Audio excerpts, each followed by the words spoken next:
Hello friends, welcome all of you on quality in fact. दोस्तों, आज मैं प्लेटो को आपके सामने डिस्कस करने वाला हूं और प्लेटो को टोटलिटी में समझने की कोशिश करेंगे जो फ्रेमवर्क मैंने कल दिया था, जिसमें सबसे पहला जीवन परिचय और उसके समसामयिक परिदृश्य को देखेंगे। उसके बाद उनके जो वर्क्स और उनकी राइटिंग, उसके बाद राज्य के बारे में वो क्या बोलते हैं, और फिर राजनीतिक अवधारणाओं के बारे में, उसके बाद थ्योरीज और लास्ट में फिलोसफी के बारे में चर्चा करेंगे। तो दोस्तों, इस लेक्चर को मैंने मेनली दो भागों में डिवाइड किया है। पहला बेसिक फ्रेमवर्क और दूसरे में कुछ फैक्चुअल पॉइंट आपके सामने रखूंगा जो प्लेटो से संबंधित फैक्ट है कि प्लेटो को किसने क्या बोला, प्लेटो के बारे में किसकी क्या कोटेशन है, कौन प्लेटो के क्रिटिक है, कौन उसके समर्थक है, ताकि किसी भी तरीके से क्वेश्चन आपके नेट या यूपीएससी में आ जाए तो आप उसको इजीली सॉल्व कर पाए। तो दोस्तों, शुरू करते हैं इस वीडियो को।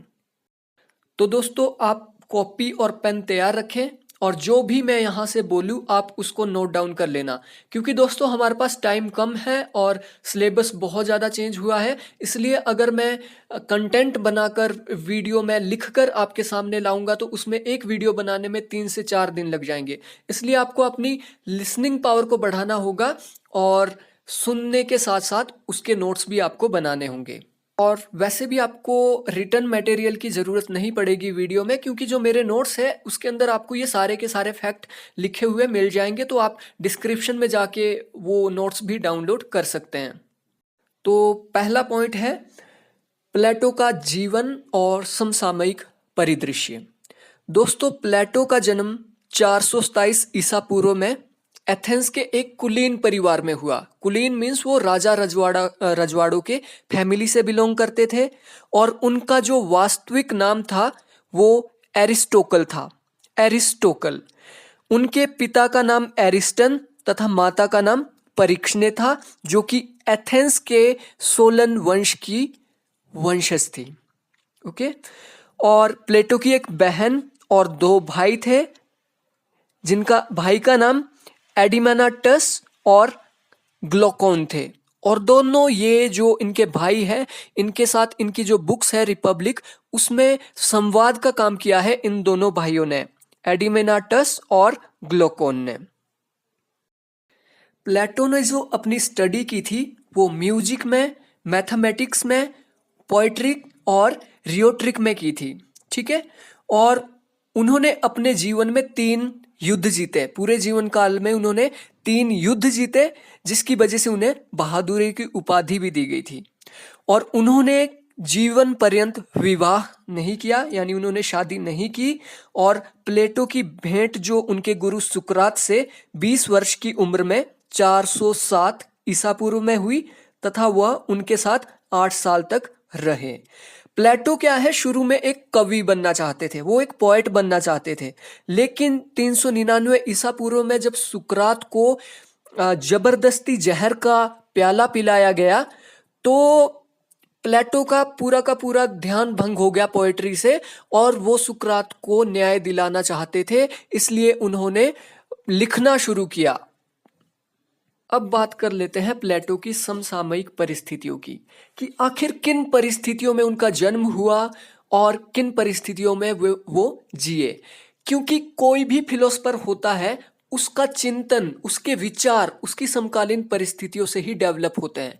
अगर किसी देश में शांति है तो उसके विचार उस तरीके के होंगे। अगर वहां पे भ्रष्टाचार फैला है, वहां पे मतलब अराजकता फैली हो, तो व्यक्ति के विचार उतने ही उग्र हो जाएंगे।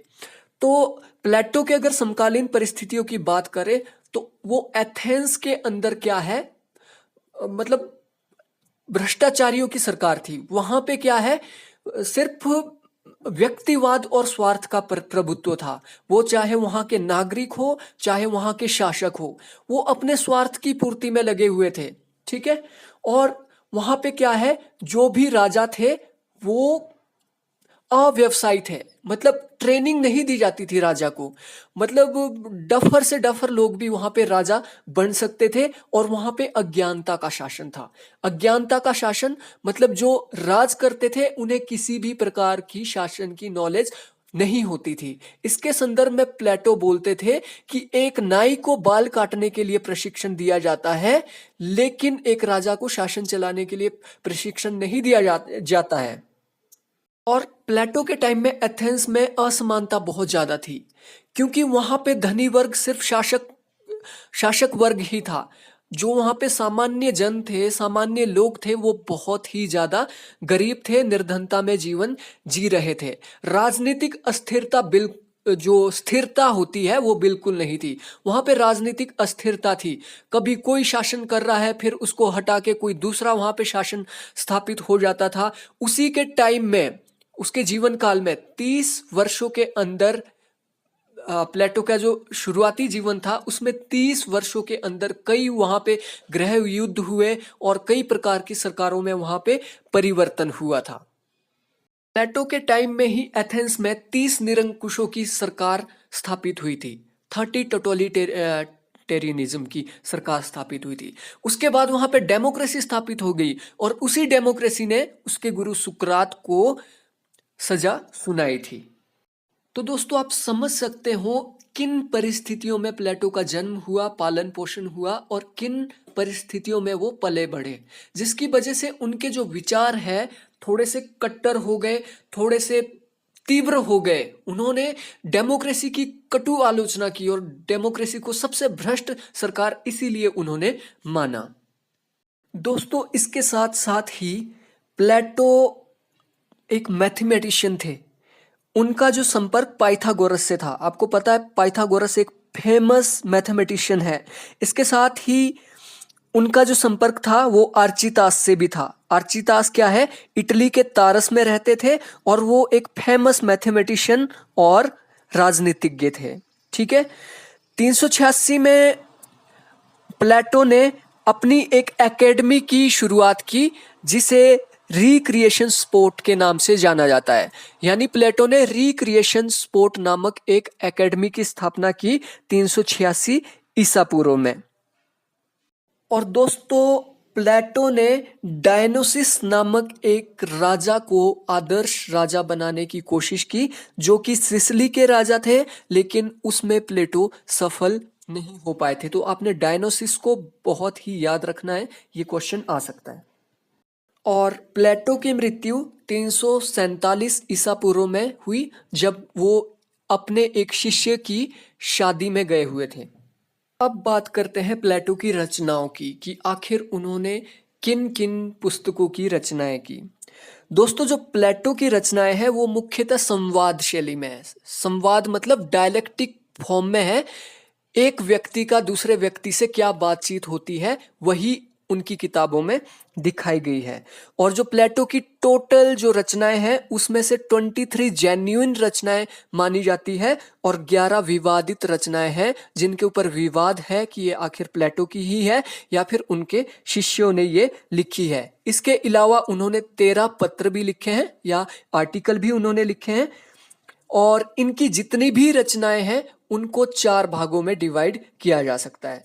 4 भागों में डिवाइड करने का बेसिक लॉजिक उनके जीवन से ही लिया जाता है।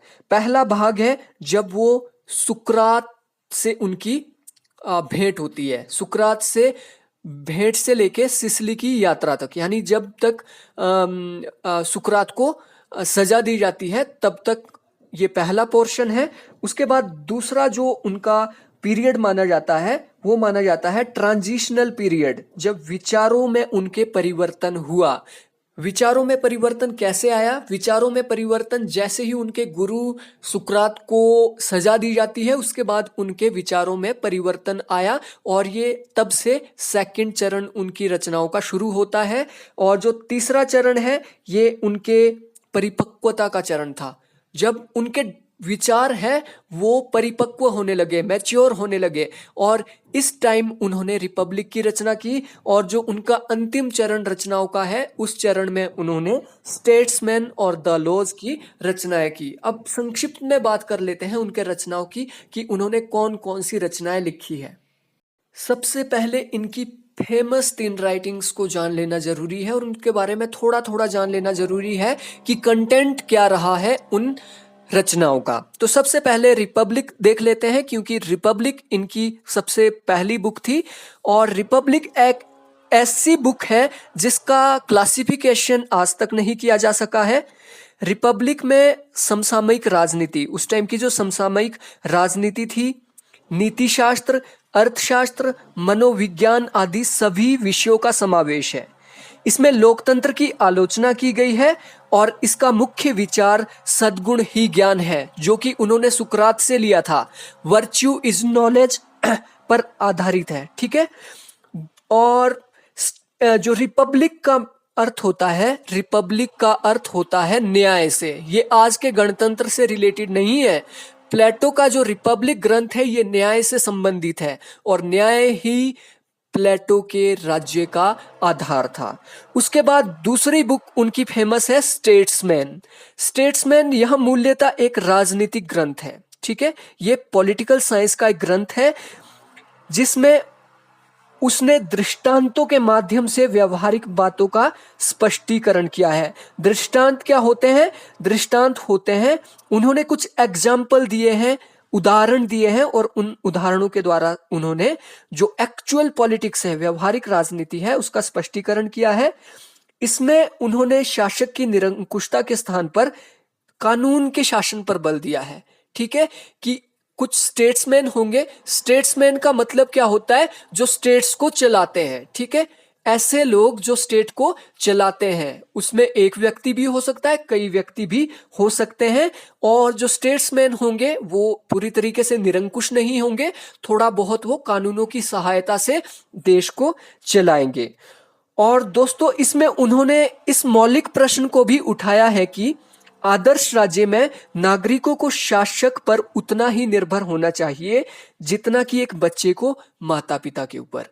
यानी कि जितने भी उसके नागरिक होंगे, राज्य के नागरिक होंगे, वो उस प्रकार से शासक पर निर्भर हो सकते हैं जैसे कि एक बच्चा अपने माता पिता पे रहता है। यानी कि गार्डियन थ्योरी ऑफ स्टेट इसमें दी गई है। तीसरी उनकी बुक है, बहुत ही व्यवहारिक बुक है, रियलिस्टिक बुक है। यह ग्रंथ उनकी अंतिम कृति थी, यह है द लॉज, ठीक है। द लॉज, कानून के ऊपर यह किताब लिखी है। यह ग्रंथ उसने 70 वर्ष के उम्र में लिखा है और यह आदर्शवादी ना होकर व्यवहारवादी है। प्लेटो ने इसमें दार्शनिक चिंतन के स्थान पर धार्मिक चिंतन पर अधिक बल दिया है। लॉज के अनुसार राज्य का संचालन कानूनानुसार किया जाएगा, यानी कानून के अनुसार किया जाएगा। और उनकी जो लॉज नामक रचना है, उसके बारे में बार्कर कहते हैं कि उनकी लॉज नामक रचना उसका अंतिम किंतु महत्वपूर्ण कार्य था, जो उसके दार्शनिक विचारों को आदर्शवाद से निकालकर व्यवहारिक रूप देता है। तो ये तो थी उनकी फेमस बुक रिपब्लिक, स्टेट्समैन और द लॉज। इसके अलावा उनकी और महत्वपूर्ण बुक्स मैं आपको शॉर्ट में बता देता हूं। एपोलॉजी, एपोलॉजी यह संवाद सुकरात के बचाव में लिखा गया था और ये काल्पनिक संवाद था, ठीक है। कि गलत था सुकरात को सजा देना, उसके बारे में इन्होंने एपोलॉजी में दिया गया है। क्रीटो, यह एक राजनीतिक उत्तरदायित्व के बारे में बताता है। क्रीटो क्या बताता है कि राजनीतिक उत्तरदायित्व क्या होने चाहिए व्यक्तियों के और शासक के। एंथ्रीप्रो, एंथीप्रो जो है ये देवीय शक्ति की उपासना के ऊपर लिखा गया है। फिडो, फाइडो जो इनका ग्रंथ है ये आत्मा की अनश्वरता के बारे में बताया गया है फिडो के अंदर, कि आत्मा कभी नहीं मरती है। और लैचिज, लैचिज के अंदर इन्होंने करेज को परिभाषित किया है कि करेज क्या है, ठीक है। उसके अलावा इनकी बुक है चार्मिड्स, चार्मिड्स में आत्मज्ञान के बारे में बात की गई है।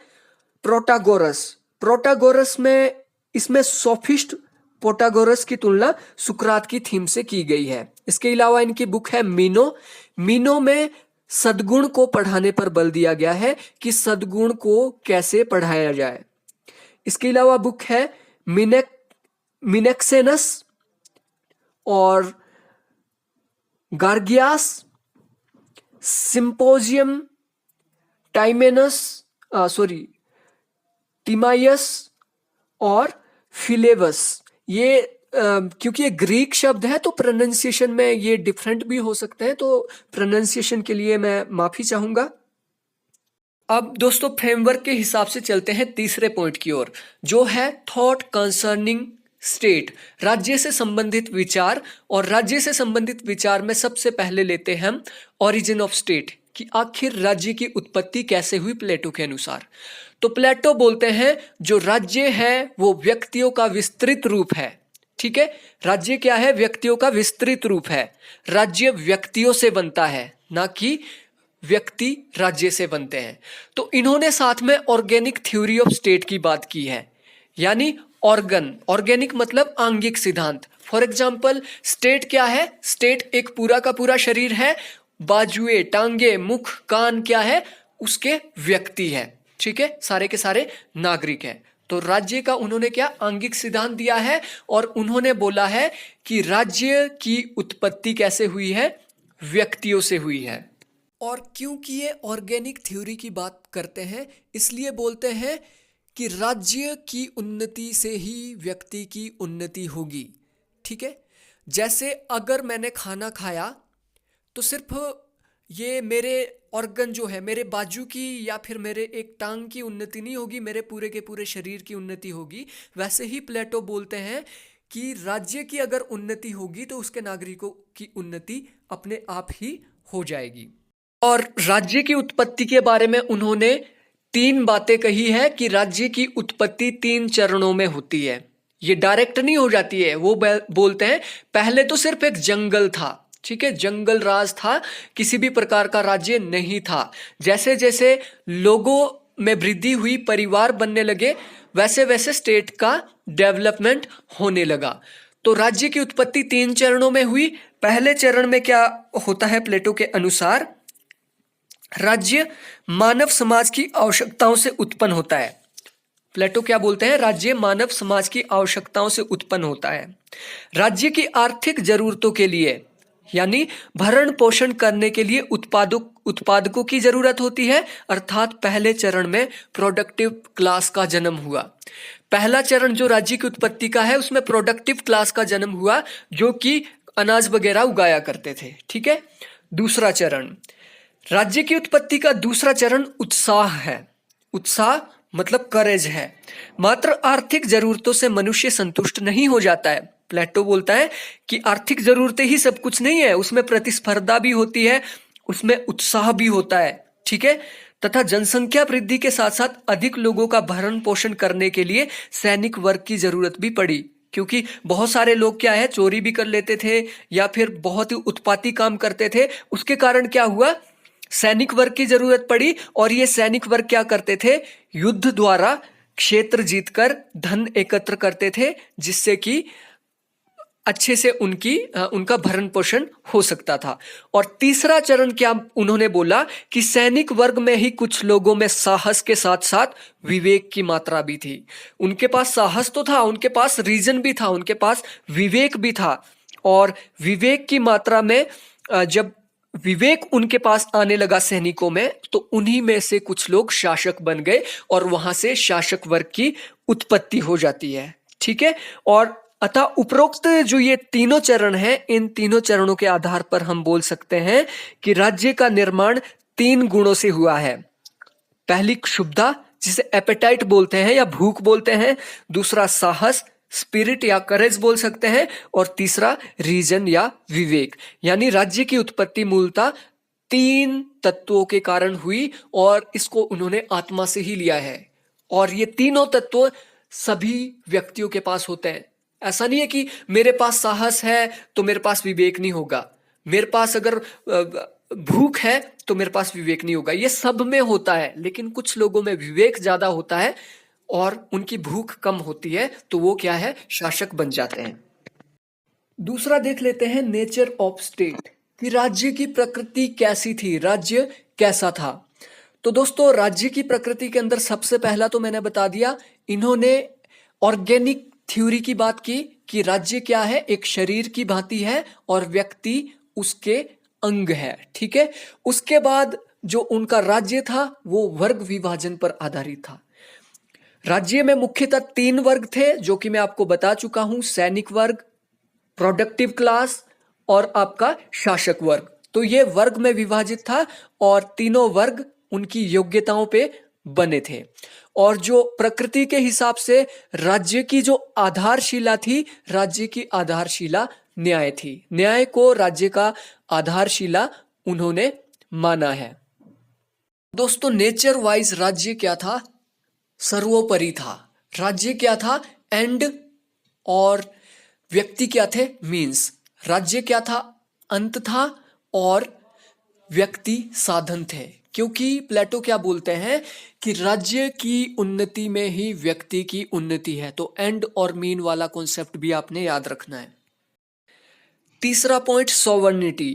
प्रभुसत्ता के बारे में वो क्या बोलते हैं? तो दोस्तों, प्रभुसत्ता के बारे में वो बिल्कुल क्लियर थे। प्रभुसत्ता सिर्फ राज्य के पास होगी और प्रभुसत्ता किस प्रकार की होगी? निरंकुश प्रभुसत्ता होगी। पहला जो उनका रिपब्लिक में आप देखोगे तो रिपब्लिक में एक ऐसा तानाशाह शासक होगा, एक ऐसा मतलब फिलोसफर किंग होगा जिससे ऊपर कोई जा ही नहीं सकता है। ठीक है, वो कानून से भी ऊपर है क्योंकि कानून तो फिलोसफर किंग बनाएगा। उसके बाद आप उनकी रिपब्लिक के बाद आप उनकी स्टेट्समैन देखते हैं तो स्टेट्समैन में क्या है? आपके जो राजमर्मज्ञ है, स्टेट्समैन है, वो निरंकुश हो गए, उनके पास प्रभुसत्ता रहेगी लेकिन अकॉर्डिंग टू लॉ। और तीसरे चरण में अगर आप देखते हो द लॉज के अंदर तो प्रभुसत्ता किसके पास रहेगी? कानून के पास। तो वहां पे भी कानून क्या होगा? कानून से ऊपर कोई नहीं जा सकता है, यानी कानून के पास क्या होगी? निरंकुश प्रभुसत्ता होगी। और दोस्तों, एक बात आपको याद रखनी यहाँ पे जरूरी है कि डायरेक्टली प्लेटो ने कहीं भी प्रभुसत्ता शब्द का प्रयोग नहीं किया है। तो ये बात आपने याद रखनी है। फ्रेमवर्क का अगला जो पॉइंट है वो गवर्नमेंट। गवर्नमेंट के बारे में प्लेटो के क्या विचार थे? दोस्तों, आपने एक बात नोट कर लेनी है, वो चाहे एरिस्टोटल हो या प्लेटो हो, दोनों ने सरकार और राज्य में बिल्कुल भी अंतर नहीं किया है। प्लेटो ने जो सरकारों का वर्गीकरण किया था वो किया था राजतंत्र, निरंकुश तंत्र, कुलीन तंत्र, धनिक तंत्र और प्रजातंत्र। इन रूपों में प्लेटो ने सरकार का विभाजन किया था और प्लेटो ने बेस्ट फॉर्म ऑफ गवर्नमेंट राजतंत्र को माना था। नेक्स्ट पॉइंट है फंक्शंस ऑफ स्टेट। राज्य के क्या काम होने चाहिए? यहां पे भी एरिस्टोटल और प्लेटो में कॉमन पॉइंट है। राज्य के जो काम होंगे वो मोरालिटी को ज्यादा प्रमुखता देते हैं, नैतिकता को ज्यादा प्रमुखता देते हैं। राज्य के क्या काम होंगे? राज्य के काम होंगे लोगों का नैतिक विकास करना, लोगों का नैतिक उत्थान करना। नैतिक विकास कैसे किया जाएगा? शिक्षा के द्वारा, न्याय के द्वारा। ठीक है, तो राज्य के काम मेनली क्या होंगे? नैतिक काम। नैतिक काम के साथ साथ वो बाहरी आक्रमण से भी देश को बचाएगा। वो जो सिस्टम बना है, जो न्याय व्यवस्था है, उसको भी मेंटेन करेगा। ठीक है, अब चलते हैं फ्रेमवर्क के चौथे पॉइंट की ओर, जो कि है राजनीतिक अवधारणाएं। पॉलिटिकल कॉन्सेप्ट क्या क्या दिए हैं प्लेटो ने? तो सबसे पहले देख लेते हैं शक्ति की अवधारणा। शक्ति को प्लेटो ने एक महत्वपूर्ण पार्ट माना है स्टेट का।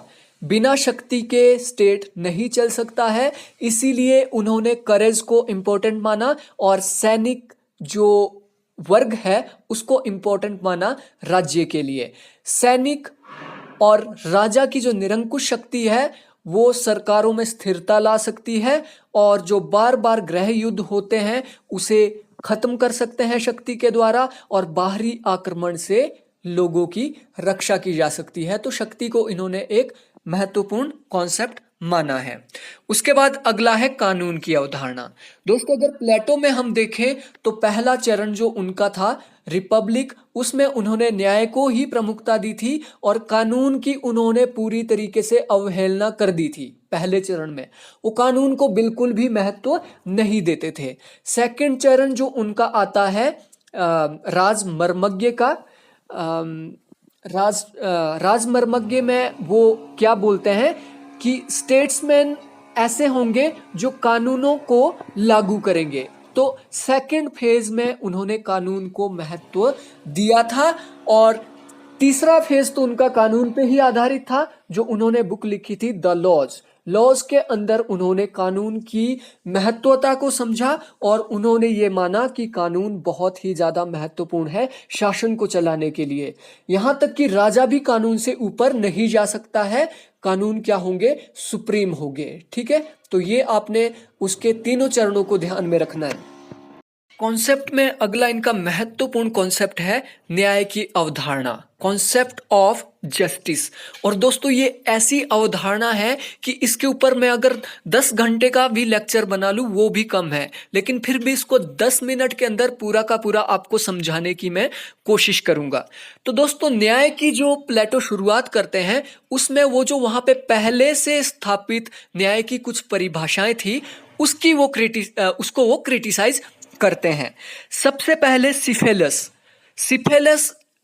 उनके कंटेम्पररी एक चिंतक रहे हैं और सिफेलस ने न्याय को क्या बोला, ऋण चुकाना और सत्य बोलना ही न्याय है, सिफेलस बोलते हैं। और ये आपने बिल्कुल रट लेना है, याद कर लेना, इससे डायरेक्ट क्वेश्चन आ सकते हैं। ठीक है, तो सिफेलस बोलते हैं सत्य भाषण और ऋण चुकाना ही न्याय है। पॉलीमार्कस जो इनके भाई थे, पॉलीमार्कस क्या बोलते हैं, न्याय मित्रों के साथ भलाई और शत्रुओं के साथ शत्रुता करना है। ठीक है, थेमिक्रेस का बहुत ही क्रिटिसाइज किया इन्होंने। थेमिक्रेस क्या बोलते हैं, न्याय बलवानों की स्वार्थ सिद्धि है, न्याय वही है जिसकी लाठी है उसी की भैंस है। ठीक है, तो थेमिक्रेस बोलते हैं जिसकी लाठी उसकी भैंस। ग्लोकोन के अनुसार, ग्लोकोन बोलते हैं न्याय निर्बलों की आवश्यकता है, यानी न्याय की आवश्यकता सिर्फ निर्बलों को पड़ती है और जो शक्तिशाली होते हैं उन्हें वो अपना न्याय छीन के ले सकते हैं। तो ये सारी पहले से वहां पे परिभाषाएं स्थापित थी, इनकी आलोचना प्लेटो ने की। और प्लेटो कहते हैं कि न्याय आदर्श राज्य का आधार है। ठीक है, न्याय किसी भी आदर्श राज्य का आधार है। न्याय के द्वारा हम घोर व्यक्तिवाद से बच सकते हैं और कार्यों का विशिष्टीकरण करके समाज में स्थिरता प्रदान कर सकते हैं। ठीक है, और जो प्लेटो का न्याय है ये मोरालिटी से संबंधित है, नैतिकता से संबंधित है। प्लेटो के अनुसार न्याय का अर्थ यह है कि मनुष्य अपने उन सब कर्तव्यों का पूरा पालन करे जिनका पालन समाज के प्रयोजनों की दृष्टि से किया जाना आवश्यक है। इसको मैं आपको ब्रीफ में और डिटेल में समझाता हूं। दोस्तों जो सिफेलस, पॉलीमार्कस, थेमिक्रेस या ग्लूकोन के न्याय सिद्धांत थे उसकी एक समान विशेषता थी कि वो न्याय को बाहरी वस्तु मानते थे।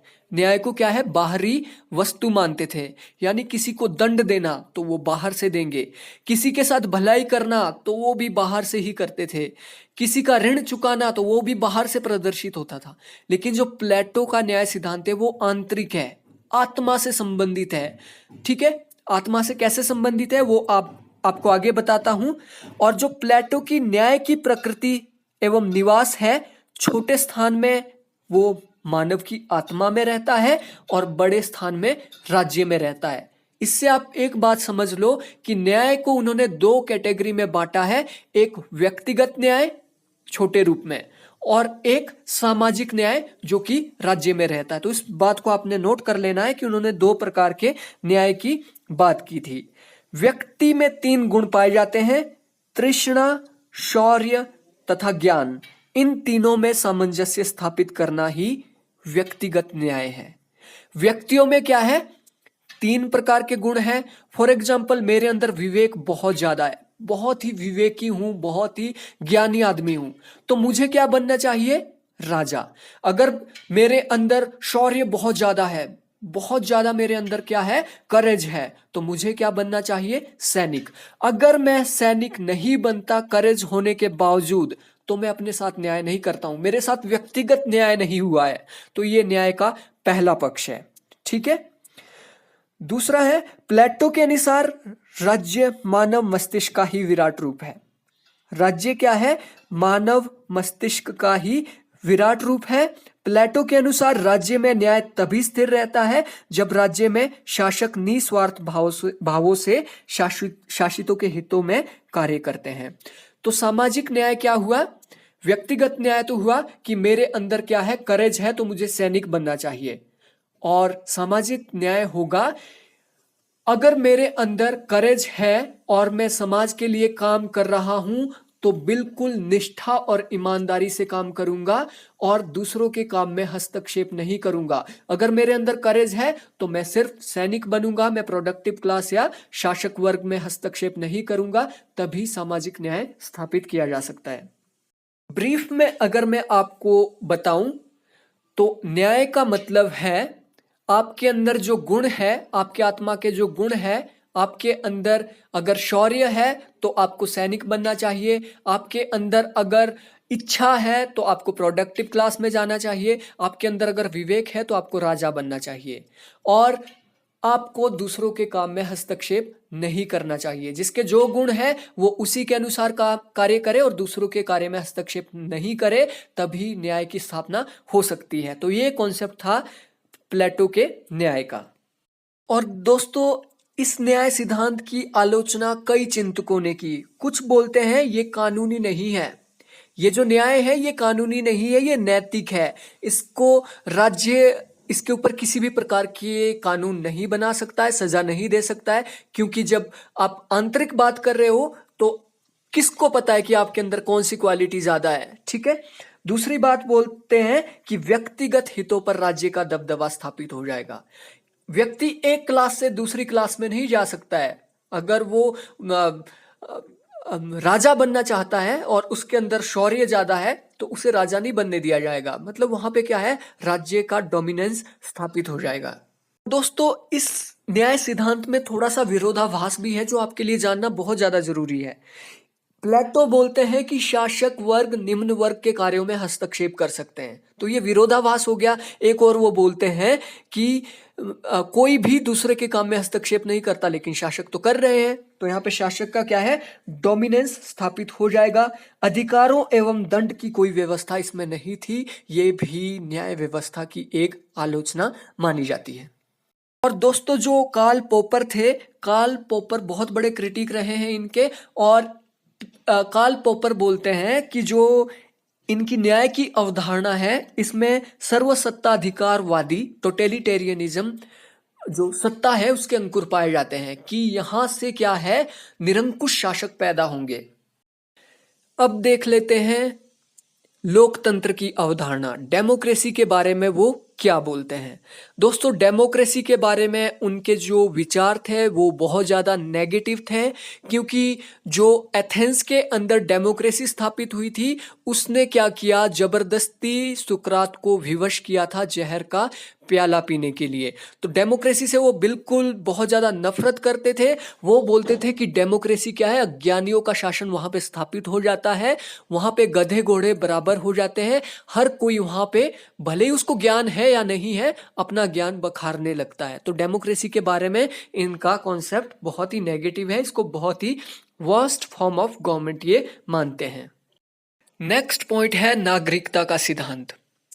दोस्तों, प्लेटो की एक कोटेशन है। प्लेटो बोलते थे, मैं ईश्वर का धन्यवाद करता हूं कि मैं असंस्कृत गैर यूनान की बजाय यूनान में जन्मा, दास की बजाय नागरिक के रूप में, स्त्री की बजाय पुरुष के रूप में जन्मा, किंतु सबसे अधिक धन्यवाद कि मैं सुकरात के युग में जन्मा। दोस्तों, इस कोटेशन से आप समझ सकते हैं कि उस समय यूनान को क्या है, बहुत ही समृद्ध और अच्छा माना जाता था, और दासों को और स्त्रियों को नागरिक नहीं माना जाता था। ठीक है, उन्होंने बोला ना कि मैं दास की बजाय नागरिक के रूप में जन्मा, स्त्री के बजाय पुरुष के रूप में जन्मा। तो यानी उस समय दासों को, वृद्धों को, स्त्रियों को, अपंगों को नागरिक नहीं माना जाता था। तो ये बात आपने ध्यान रखनी है। अगला पॉइंट है अधिकारों की अवधारणा, कॉन्सेप्ट ऑफ राइट्स। दोस्तों, अगर आपने प्लेटो को अच्छे से पढ़ा है, समझा है, तो आपको पता लग गया होगा कि प्लेटो कहीं भी अधिकारों की बात नहीं करते हैं। वो सिर्फ कर्तव्यों की बात करते हैं कि व्यक्तियों का क्या कर्तव्य होना चाहिए राज्य के लिए। ठीक है।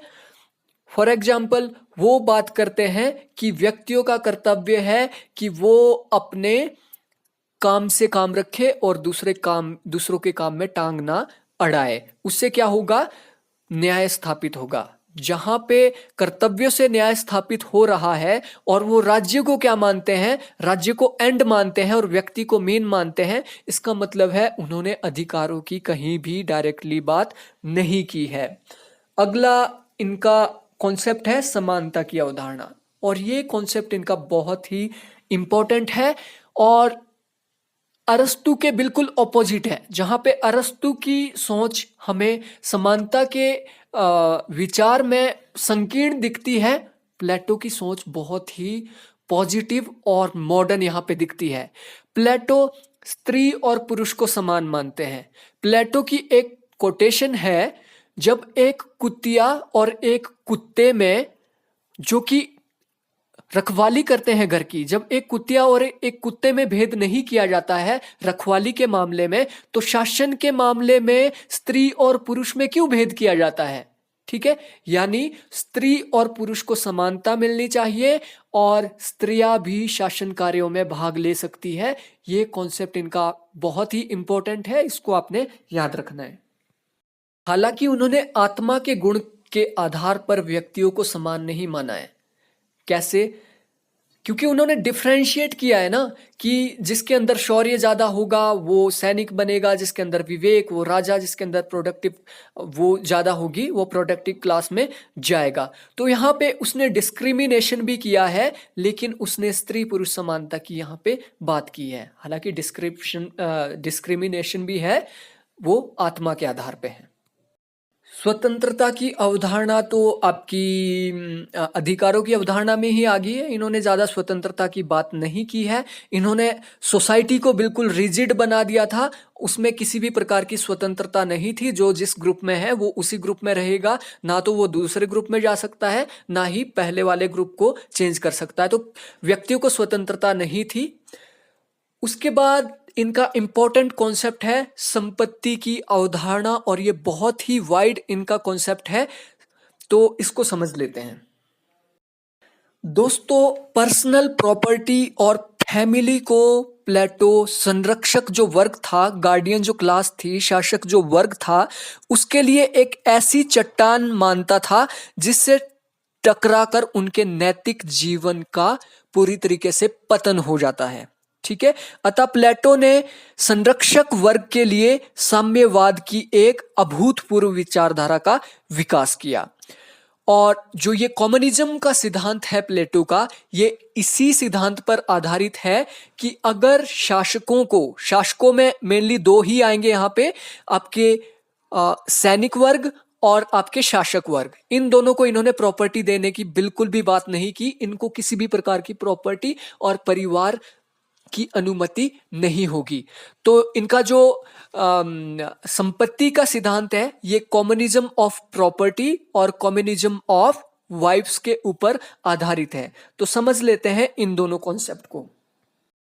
तो दोस्तों, जो संपत्ति रखने का अधिकार होगा, संपत्ति रखने का अधिकार सिर्फ प्रोडक्टिव क्लास को ही होगा, उत्पादक वर्ग को ही होगा। संरक्षक वर्ग केवल जीवन यापन के लिए जितना जरूरी होगा उतना ही संपत्ति रख सकते हैं। कितनी संपत्ति? खाने के लिए थोड़ा बहुत अनाज रख सकते हैं और पहनने के लिए कपड़े रख सकते हैं। बाकी तो आपका शासक वर्ग क्या है? साधु होगा, वो किसी भी प्रकार की प्रॉपर्टी नहीं रख सकते हैं। और इसका उद्देश्य राजनीतिक है, आर्थिक नहीं।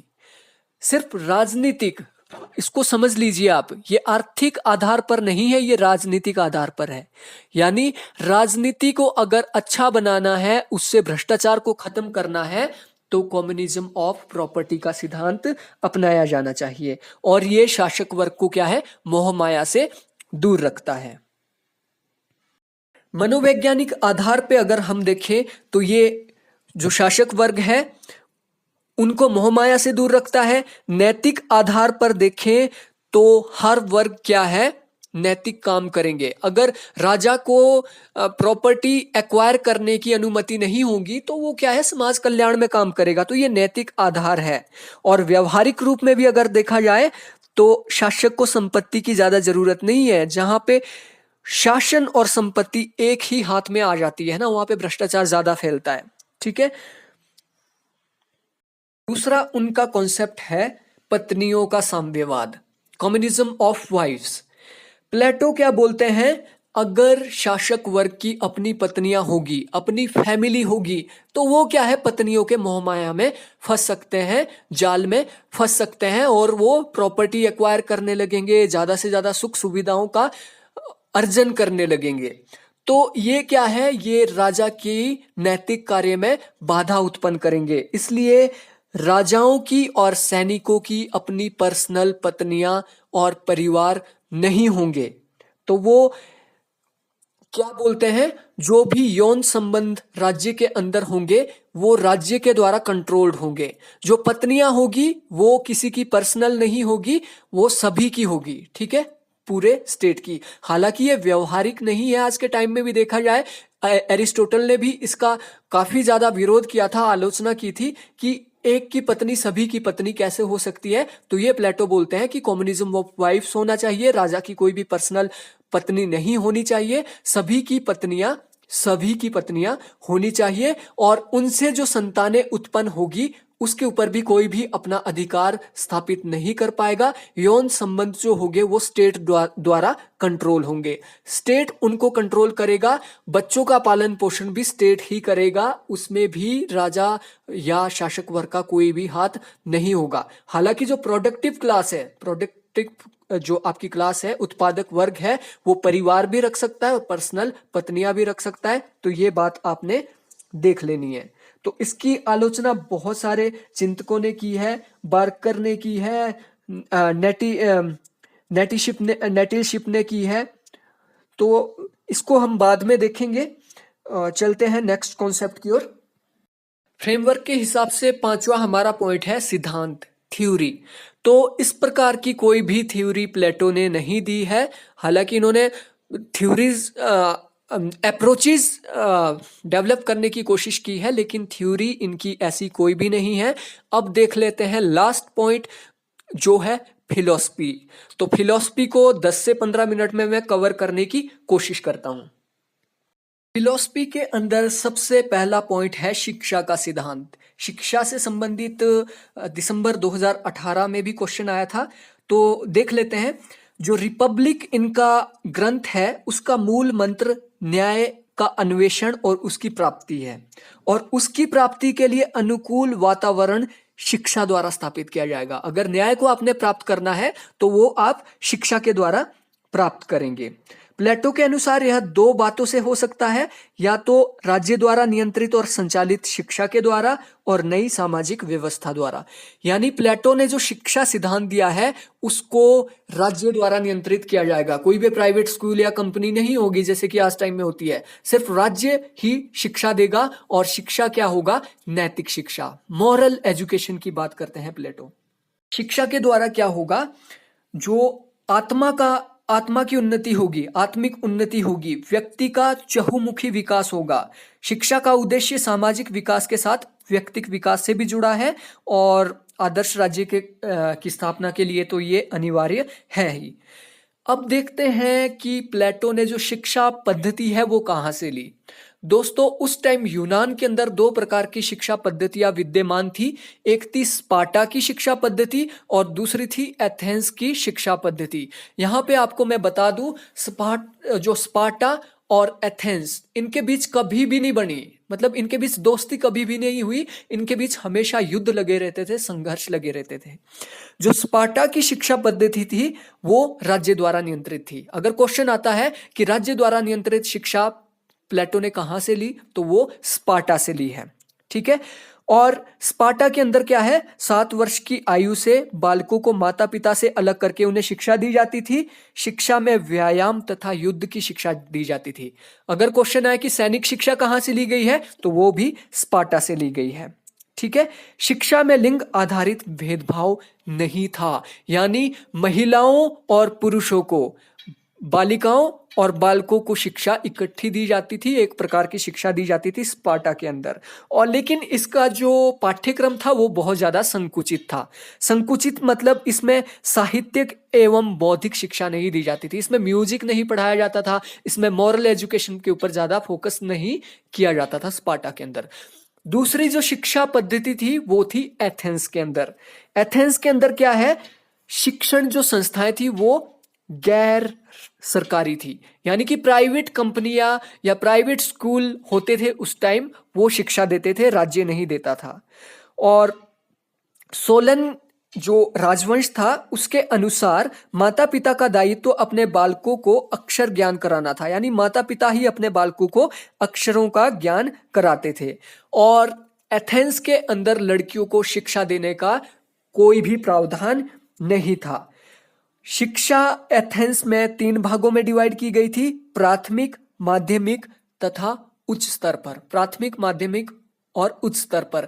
अगर क्वेश्चन आए कि प्लेटो ने शिक्षा को कितने भागों में डिवाइड किया है, तो उन्होंने सिर्फ 2 भागों में डिवाइड किया है, प्राथमिक और उच्च शिक्षा, जिसको आगे आपके सामने डिफाइन करता हूं। प्राथमिक शिक्षा, दोस्तों प्राथमिक शिक्षा एक शिशु के जन्म से लेके 18 साल की उम्र तक चलती है। लेकिन अभी जो क्वेश्चन आया था जन्म से 6 साल तक आरंभ होती है, वो क्वेश्चन थोड़ा गलत पूछा गया था। जो प्लेटो की शिक्षा पद्धति है वो 0 से 6 साल तक पहले शुरू होगी, ठीक है, 0 से 6 साल तक शुरू होगी, फिर 6 से 18 साल तक चलेगी, लेकिन वो प्राथमिक शिक्षा का ही एक पार्ट है, ठीक है। अब इसको मैं आपको बताता हूं, इसका जो पाठ्यक्रम होगा, शुरू में क्या सिखाया जाएगा बच्चों को, व्यायाम सिखाया जाएगा और संगीत सिखाया जाएगा, ठीक है। व्यायाम से उनका अभिप्राय था भोजन और शरीर का रखरखाव कैसे करना है और स्वास्थ्य का ध्यान कैसे रखना है बच्चे का। जबकि संगीत से अभिप्राय था साहित्य, कविता सिखाना, वाद्य यंत्रों को चलाना सिखाना इत्यादि। और 18 से 20 साल का जो पीरियड है, जो प्राथमिक शिक्षा चली है, ये चली है आपकी जन्म से लेके 18 वर्ष तक।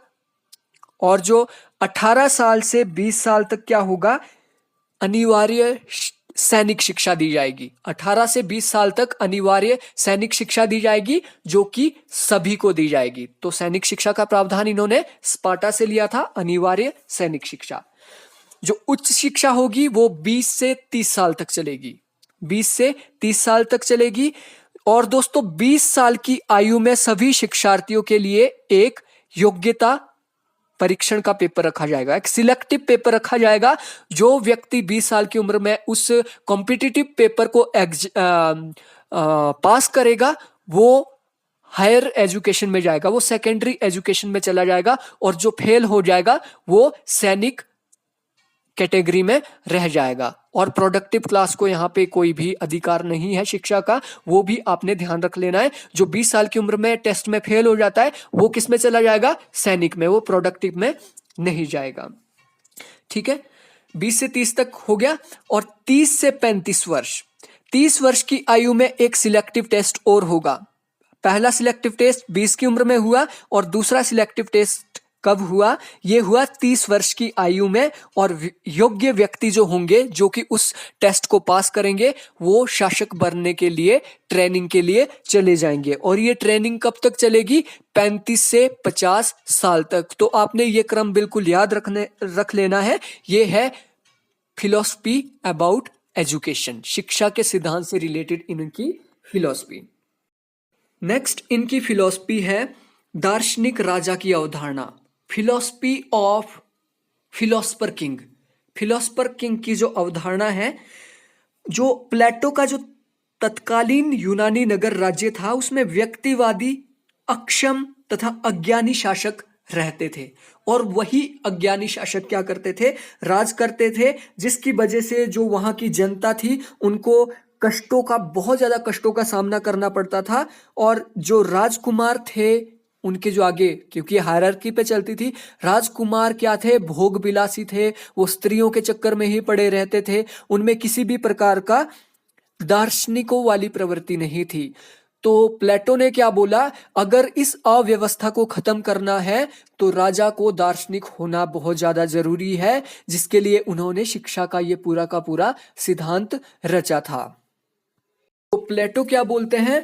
प्लेटो बोलते हैं राजा सिर्फ उन्हें ही होना चाहिए जिनके अंदर क्या होगा, दार्शनिक विचार होंगे, या जिनके अंदर विवेक की प्रधानता होगी, जिनके अंदर रीजन ज्यादा होगा, उसी को राजा बनना चाहिए। और उसके बाद वो बोलते हैं सद्गुण ही ज्ञान है, अर्थात एक व्यक्ति संसार के वस्तुनिष्ठ सत्य का ज्ञान मात्र विवेक से ही प्राप्त कर सकता है। ठीक है, इसलिए इनकी फेमस कोटेशन है जो कि इन्होंने सुकरात से ली थी, virtue is knowledge and knowledge is virtue. ठीक है, और इन्होंने क्या बोला, इनके पास एक व्यवहारिक अनुभव भी था कि उसके समय में एथेंस में प्रजातंत्र, स्पार्टा में सैनिक तंत्र तथा सिराक्यूज में निरंकुश तंत्र के दुर्गुणों से समाज पीड़ित था। उसके लिए शासक क्यों था? वहां पे क्या था? शासक क्या थे? स्वार्थी थे। वहां पे शासक थे अज्ञानी और संकीर्ण। इसीलिए उन्होंने बोला अगर राजा फिलोसफर होगा तो फिलोसफर राजा के अंदर ये गुण नहीं होंगे और वहां पे जनता के सुखों का ध्यान रखा जा सकता है। फिलोसफर किंग के इन्होंने कुछ गुण भी बताए हैं, जैसे दार्शनिक राजा का विवेक का प्रेमी होना बहुत ज्यादा जरूरी है, यानी उसके अंदर रीजन होना बहुत ज्यादा जरूरी है। वो सत्य के रास्ते पे चलने वाला होना चाहिए, वो न्याय का प्रेमी होना चाहिए, वो निस्वार्थ होना चाहिए, अर्थात संपत्ति और परिवार रहित किसी भी प्रकार का उसके पास ना तो प्रॉपर्टी होनी चाहिए ना परिवार होना चाहिए। उसमें आत्मसंयम होना चाहिए, उसकी जो याद रखने की शक्ति है, स्मरण जो उसकी शक्ति है वो भी बहुत ज्यादा होनी चाहिए, और उसका स्वभाव है शांत होना चाहिए। उसमें उच्चतम प्राकृतिक गुण होने चाहिए। अब उच्चतम प्राकृतिक गुण क्या है? विवेक। और दार्शनिक राजा पे उसने कुछ प्रतिबंध भी लगाए हैं। क्या प्रतिबंध है? कि राज्य में धन एवं निर्धनता का प्रवेश राजा को रोकना चाहिए। ना तो राज्य में निर्धनता आनी चाहिए और ना ही वहां पे बाहरी धन आना चाहिए। राज्य की सीमा में कमी या वृद्धि को रोकना, यानी वो इस बात के बिल्कुल भी पक्ष में नहीं था कि युद्धों के द्वारा राज्य की सीमा को बढ़ाया जाए, या फिर कोई बाहर से आपकी सीमा को लूट ले तो उसके भी वो बिल्कुल विरोधी था। ठीक है, न्याय का प्रशासन कायम करना राजा का प्रमुख काम होगा, और शिक्षा पद्धति बनाए रखना भी राजा का काम होगा। अगर राजा ये काम नहीं करता है तो राजा के ऊपर ये सारे प्रतिबंध उसने लगाए हैं। और राजा के जो कर्तव्य थे दार्शनिक राजा के, वो थे प्रत्येक व्यक्ति को उसका विशिष्ट कार्य सौंपना, भावी शासकों की शिक्षा का संचालन करना, जो फ्यूचर में राजा आएंगे उनकी शिक्षा का संचालन करना भी राजा का काम होगा, और धार्मिक विश्वास जो भी राज्य के अंदर है उसको नियंत्रित करना ये राजा का काम होगा। और राजा कैसे तैयार किए जाएंगे? वो शिक्षा पद्धति के द्वारा, जो मैं आपको पहले ही बता चुका हूं। नेक्स्ट प्लेटो की फिलॉसफी है ज्ञान को लेके, ज्ञान मीमांसा को लेके, जिसे एपिस्टिमोलॉजी बोला जाता है इंग्लिश में। ज्ञान मीमांसा का मतलब होता है कि आखिर ज्ञान को हम कैसे हासिल कर सकते हैं, ज्ञान की प्राप्ति हमें कैसे हो सकती है। तो रिपब्लिक का जो 6वां अध्याय है, प्लेटो ने उसमें 4 प्रकार के ज्ञान की बात की है। पहला ज्ञान है काल्पनिक ज्ञान, जो कल्पना पर आधारित होता है, कंजेक्चुरल नॉलेज इसको बोला जाता है इंग्लिश में। दूसरा ज्ञान की उन्होंने बात की व्यवहारिक या इंद्रिय ज्ञान, जो हमें इंद्रियों से प्राप्त होता है, सेंसस से प्राप्त होता है। जैसे मैंने किसी चीज को छुआ तो मेरी इंद्री क्या है? त्वचा। त्वचा से मुझे ज्ञान हुआ अरे ये तो गर्म है। मैंने किसी चीज को सूंघा तो मेरी जो सूंघने वाली इंद्री है, नाक मेरी इंद्री है, उसको ज्ञान हुआ अच्छा इसकी स्मेल बहुत अच्छी है। तो इंद्रिय ज्ञान या व्यवहारिक ज्ञान दूसरे भागों में उन्होंने डिवाइड किया। तीसरा जो उन्होंने बोला बौद्धिक या परिकल्पनात्मक ज्ञान, जिसे बोला जाता है हाइपोथेटिकल नॉलेज। और ये नॉलेज हम आज एक्वायर करते हैं। फॉर आजकल जितनी भी रिसर्चेज होती है वो हाइपोथेटिकल बेसिस पे ही होती है। जितनी भी क्वांटिटेटिव रिसर्च होती है, एक हाइपोथेसिस सेट की जाएगी और उसका परीक्षण करने की कोशिश की जाएगी। तो ये भी प्लेटो ने उस समय बताया था। उसके बाद है विवेकात्मक बोध, जिसे बोला जाता है रैशनल इंसाइट। जो हमें विवेक के द्वारा होता है, हम विवेकपूर्ण सोच के द्वारा जो ज्ञान को प्राप्त करते हैं। तो ज्ञान के संदर्भ में इनकी ये फिलॉसफी थी, इन्होंने 4 भागों में डिवाइड किया है ज्ञान को। और इनकी जो लास्ट फिलॉसफी है वो है फिलॉसफी ऑफ आइडल स्टेट। इसको हालांकि मैं पहले ही अपने लेक्चर में थोड़ा थोड़ा डिस्कस कर चुका हूं, फिर भी आपके सामने रखता हूं। आदर्श राज्य की इनकी जो फिलॉसफी है, इसकी आधारशिला न्याय होगी। न्याय के आधार पर ही राज्य की स्थापना होगी और हर व्यक्ति अपने अपने काम करेंगे और दूसरों के काम में हस्तक्षेप नहीं करेंगे।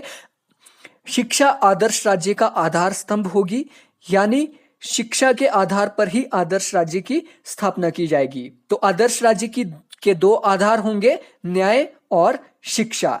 शिक्षा राज्य द्वारा दी जाएगी, जो मैं पहले ही बोल चुका हूं। स्त्री पुरुषों की यहाँ पे समानता की बात करते हैं आदर्श राज्य के अंदर।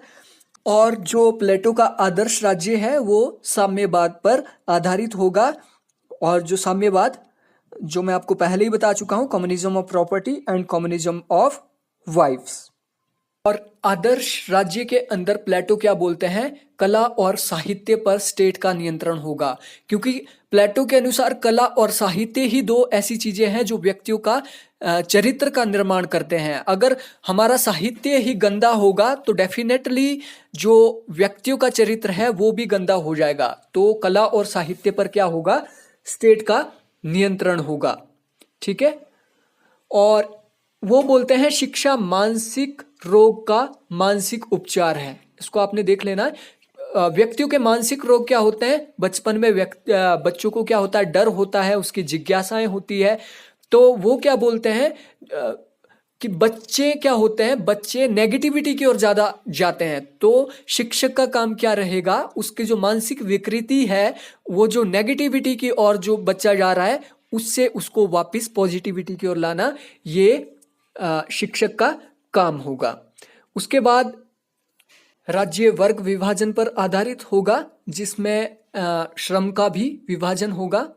स्त्री पुरुषों की समानता होगी और वहां पे सावयवी एकता होगी, यानी कि पूरे शरीर के विकास में ही राज्य का विकास होगा। ये आदर्श राज्य में बोलते हैं। तो ये सब कुछ मैं आपको पहले ही अच्छे से बता चुका हूं। ठीक है। तो यहाँ पे एक महत्वपूर्ण बात है जिसमें आप कंफ्यूज हो सकते हैं।